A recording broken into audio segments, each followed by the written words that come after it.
ایک سفید خرگوش دریا کے کنارے رہا کرتا تھا۔ وہ روزانہ اپنے گھر سے نکل کر ایک پتھر پر بیٹھ جاتا اور دوسرے کنارے کے خوبصورت باغوں کو بڑی حسرت سے تکا کرتا۔ وہ تمام دن یہ سوچ کر کاٹ دیتا کہ کاش وہ بھی وہاں تک پہنچ سکتا اور ان خوبصورت باغوں کو خوب خوب سیر کرتا، تیر کر پہنچا جا سکتا تھا۔ مگر خرگوش تیرنا نہیں جانتا تھا اور ادھر دوسرے کنارے کے پیارے پیارے نظارے اسے ہر وقت پکارتے رہتے۔ ایک دن سفید خرگوش اسی سوچ بچار میں غرق تھا کہ یکا وہ اچھل پڑا۔ دریا پار کرنے کی بڑی اچھی ترکیب سوجھ گئی تھی اسے۔ وہ کنارے پر آ کر بیٹھ گیا اور جب مگرمچھ نے اپنا لمبوترا سا منہ پانی سے نکالا تو خرگوش نے اس سے پوچھا، کیوں بھائی مگرمچھ، تم بتا سکتے ہو کہ دوست کس کے زیادہ ہے، تمہارے یا میرے؟ مگرمچھ نے جواب دیا، خرگوش صاحب، بڑ ہانکنے کی ضرورت نہیں، دوست میرے ہی زیادہ ہیں، تمہیں کون پوچھتا ہے؟ اچھا، خرگوش نے کہا۔ اگر یہ بات ہے تو ایسا کرو کہ اپنے دوستوں کو بلاؤ اور انہیں ایک قطار میں کھڑا کر دو۔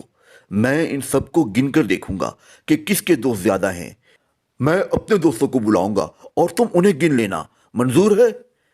مگرمچھ راضی ہو گیا۔ اس نے پانی میں غوطہ مار کر اپنے تمام مگرمچھ دوستوں کو پکارا اور ان کو ایک قطار میں پھیل جانے کا کہا۔ مگرمچھ کے دوست اتنے زیادہ تھے کہ جب وہ ایک قطار میں پھیلے تو اس کنارے سے اس کنارے تک مگرمچھ ہی مگرمچھ تھے۔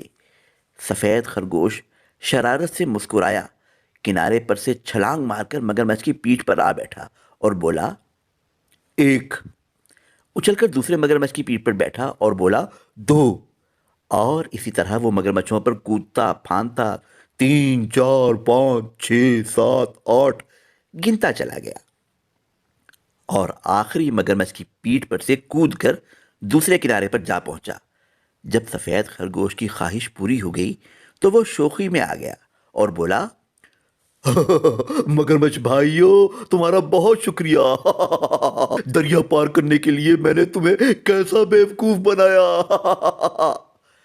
خرگوش کی بات سن کر مگرمچھوں کو سخت غصہ آیا۔ وہ اپنے خوفناک منہ کھول کر اس پر جھپٹے، لیکن خرگوش بھاگ نکلا۔ پھر بھی ایک مگرمچھ کے منہ میں اس کی دم آ گئی اور وہ زخمی ہو گیا۔ زخم کی وجہ سے خرگوش اپنی ساری شرارت بھول گیا اور پھوٹ پھوٹ کر رونے لگا۔ بوڑھے مالی نے اس کے رونے کی آواز سنی تو بھاگا آیا۔ وہ یہ دیکھ کر حیران رہ گیا کہ ایک ننھا منا خرگوش زمین پر پڑا رو رہا ہے۔ مالی کو اس پر بہت رحم آیا اور رونے کی وجہ پوچھی۔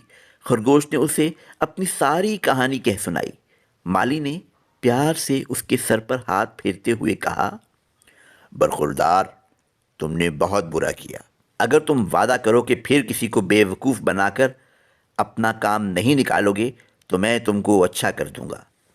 خرگوش بولا، وعدہ کرتا ہوں چاچا مالی، بس میرا یہ زخم اچھا کر دو۔ مالی نے ایک درخت سے بہت سے بڑے بڑے پتے اور نرم نرم ڈالیاں توڑ کر خرگوش کے لیے ایک گدگدا سا گھونسلہ بنایا اور اس سے کہا، اب تم اس گھونسلے میں آرام سے رات بھر لیٹو، صبح سو کر اٹھو گے تو یہ زخم خدا کے فضل سے اچھا ہو جائے گا۔